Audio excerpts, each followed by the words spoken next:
Hello viewers, আজকের topic percentage. Percentage একটা বড় চ্যাপ্টার অ্যান্ড কম্পিটিটিভ এক্সামের জন্য খুব ইম্পর্ট্যান্ট একটা চ্যাপ্টার। সো 3টে ক্লাসে এই চ্যাপ্টারটা পুরো কমপ্লিট করব। আজকের ক্লাসে থাকবে থিওরি, তার সঙ্গে কিছু শর্ট ট্রিক্স অ্যান্ড কিছু প্রবলেমস, অ্যান্ড বাকি ক্লাস দুটোয় অনলি প্রবলেমস করানো হবে, ভেরিয়াস টাইপস অফ প্রবলেমস থাকবে। সো ক্লাসটা ভালো করে দেখো, ভিডিওর আপডেট পেতে চ্যানেল সাবস্ক্রাইব করো অ্যান্ড বেল আইকন দাবিয়ে দিও। Thank you. পার্সেন্টেজ মানে আউট অফ 100, যেটা বাংলায় বলছি আমরা শতকরা। ধরো আমি লিখলাম x%, এটাকে ম্যাথামেটিক্যালি লিখলে x/100। আউট অফ 100-এ x এর ভ্যালু কত সেটা। ওকে, সেকেন্ড আসি। ধরো কোনো জিনিসের দাম x% ইনক্রিজ করলো। x% ইনক্রিজ যদি করে মানে আউট অফ 100 x বাড়লো, বেড়ে হলো কত? আফটার ইনক্রিজ বেড়ে হলো 100 প্লাস x, এত পার্সেন্ট। দ্যাট মিনস ধরো আমি নাম্বার দিয়ে বললাম 20% বাড়লো, তার অর্থ হলো 100 প্লাস 20, টোটাল 120% বেড়ে হলো। এটা বেড়ে হলো 120%। এই জিনিসটাকে যদি আমরা একটা ম্যাথামেটিক্যাল এক্সাম্পল দিয়ে বুঝি তাহলে দেখো কেমন হয়।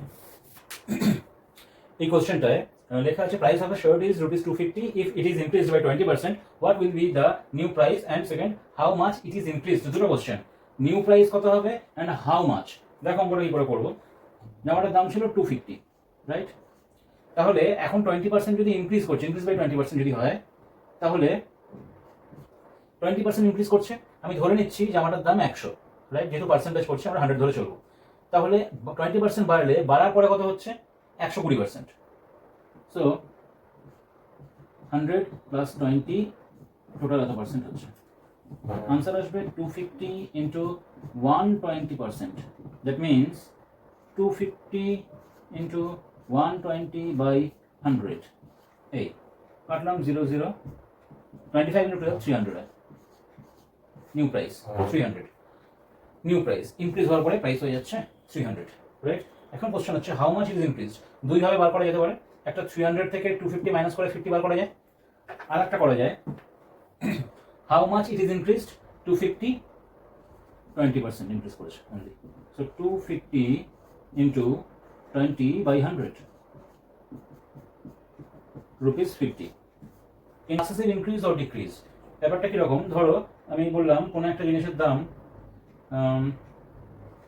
x% ইনক্রিজ হলো, দেন এগেইন y% ইনক্রিজ হলো। সো ওভারঅল ইনক্রিজ হবে x plus y plus x into y by 100 এত percent. Same 2 number, successive decrease করলো,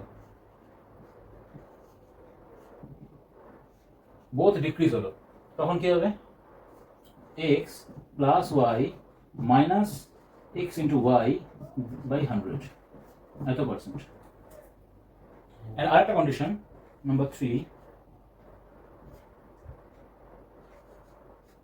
x% ইনক্রিজ করলো অ্যান্ড দেন y% ডিক্রিজ করলো, তখন আসবে x minus y minus x into y by 100 এত percent. এখানে একটা জিনিস বলি, x% ইনক্রিজ আর y% ডিক্রিজ করে যদি উল্টো হতো, y% ইনক্রিজ করতো x% ডিক্রিজ করতো, তাহলে জাস্ট yটা এখানে আসতো, xটা এখানে যেত। কারণ একটাই মনে রাখতে হবে যে যেটা ইনক্রিজ করবে সেটা ফার্স্টে লিখবো, যেটা ডিক্রিজ করবে সেটা সেকেন্ডে লিখবো। তো x minus y minus xy by 100। Question: buy a book at ₹300, then sell it to B at 20% hike, and then B sell it to C at 25% hike.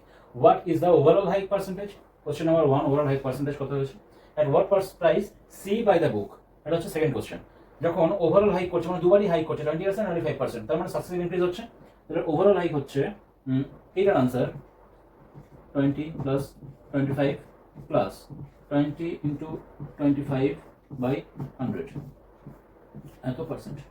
কাটো 5 5 টোটাল 50%। ঠিক আছে। হ্যাঁ, এখন যদি কোশ্চেন করছে at what price she buy the book, যখন এটা answer করবো দেখো 50% হাইক করছে ওভারঅলে, তাহলে সি কত টাকা কিনেছে? প্রথমে দাম ছিল 300 টাকা, 50% হাইক করার পরে কিনছে, তার মানে ওভারঅল হাইক হয়ে হচ্ছে কত? ইনক্রিজ করে হচ্ছে 150%। সো 150%। That means 300 into 150/100 450।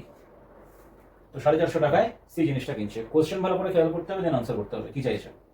যদি এখানে বলতে হবে যে প্রথমে বি কে 20% হাইকে বিক্রি করলো, দেন সি বি আবার সি কে 25% হাইক না আবার ডিক্রিজ করে 25% ডিসকাউন্ট দিয়ে বিক্রি করলো, তখন কিন্তু চেঞ্জ হয়ে যেত, একটা ইনক্রিজ করছে একটা ডিক্রিজ করছে, তখন 20 - 25 - 20 × 25/100।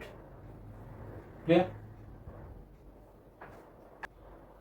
The price of a commodity increased by R%, then reduction in consumption so as not to increase the expenditure is, মানে কোন একটা জিনিসের দাম R% বেড়ে গেছে, বেড়ে যাওয়ার জন্য খরচ অপরিবর্তিত রাখতে, মানে যা দামি জিনিসটা কিন্তু সেই দামে কিনতে চায়, তার জন্য কত পার্সেন্ট তাদের ব্যবহার কমাতে হবে। তার আনসারটা হচ্ছে R% ইনক্রিজ করেছে, so R/100 plus R into 100, total এত পার্সেন্ট। এখন যদি এটা উল্টে যেত, দ্য প্রাইস অফ কমোডিটি ইনক্রিজের জায়গায় হয়ে যেত ডিক্রিজ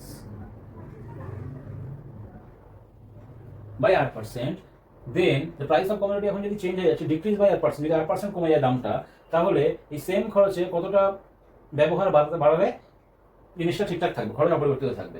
সিম্পল জিনিস, শুধু এখানে চেঞ্জেস হবে, এটা মাইনাস হয়ে যাবে, বাকি ফর্মুলা সব এক।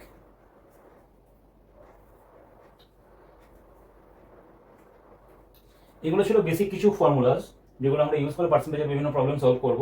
এগুলো ছাড়াও কয়েকটা জিনিস আমাদের মেমোরাইজ করে রাখতে হবে, যেরকম ধরো থাকলো 20%কে যদি আমরা ফ্র্যাকশনে ভ্যালু করি তাহলে আসবে 1/5। কীভাবে আসছে আমি একটা দেখিয়ে দিচ্ছি পাশে। 20% মানে হলো 20/100, মানে 20 ভ্যালু আউট অফ 100 কাটাকুটি করলে 5 আসছে, পড়ে 1 সমান 1/5। 20% ইকুয়ালস টু 1/5।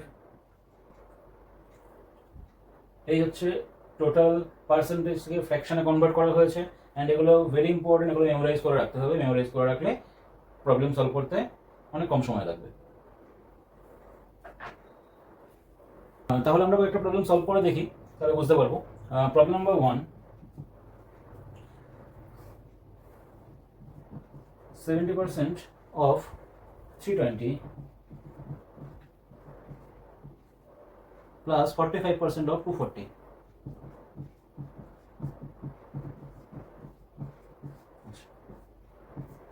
এই যে ম্যাথটা আছে 70% অফ মানে ইনটু 70% অফ 320, 70% আমরা একটু আগে দেখে এসেছি 1/7 আসে, সরি 7/10 আসে। তাহলে আমরা এটাকে একবারে লিখতে পারি 7/10 ইন্টু 320 প্লাস 45%। এর ভ্যালু আমরা মুখস্থ করিনি, জাস্ট ক্যালকুলেট করে দেখবো। দেখো কাটলাম, এদিকে এই 0 0 কাটলাম,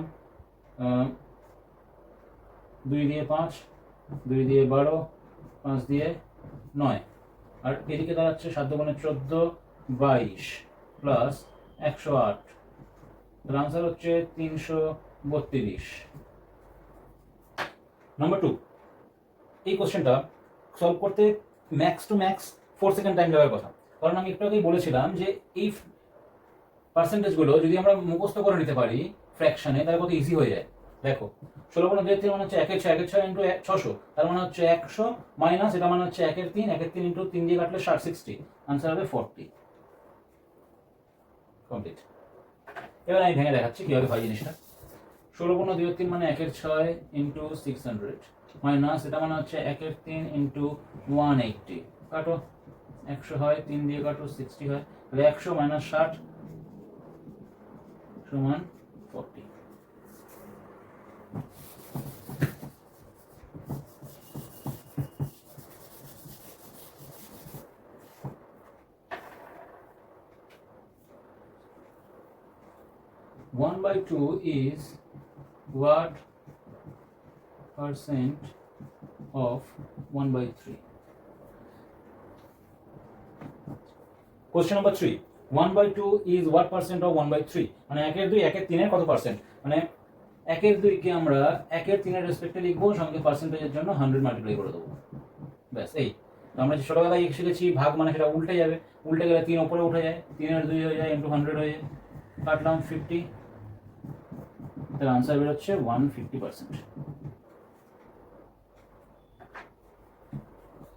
question number 4, which one is the greatest? এই তিনখানা নাম্বার দেওয়া আছে, এদের মধ্যে কোনটা সবথেকে বড় এটা বার করতে হবে। দেখো ইজিয়েস্ট হচ্ছে 16 আমরা জানি 1/6, 2/15, আর 0.17 মানে এটাকে লিখতে পারি 17/100, তিনটাকে আমরা ফ্র্যাকশন নিয়ে নিলাম, রাইট? এবার ফ্র্যাকশন করার পরে আমরা ইজিলি বার করতে পারবো কোনটা বড়। প্রথমে আমরা এই দুটোকে নেব, দুটোকে নিয়ে ক্রস মাল্টিপ্লিকেশন করে দেখবো।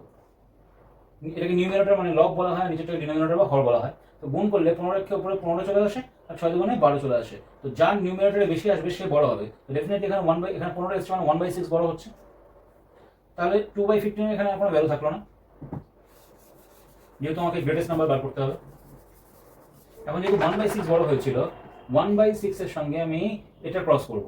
100 হচ্ছে 6 17, 102 হচ্ছে, এটা হচ্ছে 100। সো এখানে আমরা দেখতেই পাচ্ছি যে 17/100 এটা হয়ে যাচ্ছে বড়। তাহলে আনসার হচ্ছে which one is the greatest? 0.17 is the greatest.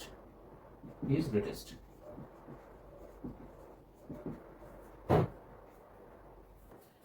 Question number 5. An inspector rejects 0.08% of meters as defective. How many meters will he examine to reject 2 meters? বলছে যে একটা ইন্সপেক্টর এসেছিল, সে এক্সামিন করতে যে মিটারগুলো ঠিকঠাক আছে কিনা। তো বলছে 0.08% মিটার ডিফেক্টিভ বেরিয়েছে, যার জন্য তিনি দুটো মিটার মানে ডিফেক্টিভ মিটার হিসেবে দুটো মিটারকে বাদ দিয়েছে। তো আমার কোশ্চেন হচ্ছে যে কতগুলো মিটার তিনি এক্সামিন করেছিলেন যে 0.08% মিটার ডিফেক্টিভ মিটারকে বাদ দিলে দুটো মিটার বাদ যায়। সো বলতে চাইছি ডিফেক্টিভ মিটার যদি দুটো হয়ে থাকে তাহলে টোটাল কতগুলো মিটারকে তিনি এক্সামিন করেছিলেন। ওকে, সো এখানে খুব ভালো করে বুঝতে পারছি, দেখো ইজিলি ডিফেক্টিভ মিটার আছে 0.08% আর নাম্বার আছে 2, তাহলে আমরা বলতে পারি 0.08% এইটা ইকুইভ্যালেন্ট টু 2। আমরা সিম্পলি কি করব, 100% বার করব। 100% এর মধ্যেই তো এই পার্সেন্টেজটা আসছে যেটা ডিফেক্ট বেরিয়েছে। সো 100% মানে 2/0.08 ইন্টু 100। এটাকে উঠালাম, উপরে আবার 100 আসলো, এই জিরোগুলো কোনো ভ্যালু থাকলো না, 2 দিয়ে কাটলাম 4, 4 দিয়ে কাটলাম 25, তাহলে আসলো 2500। তো টোটাল নাম্বার অফ মিটার 2500, যেটা উনি এক্সামিন করেছিলেন।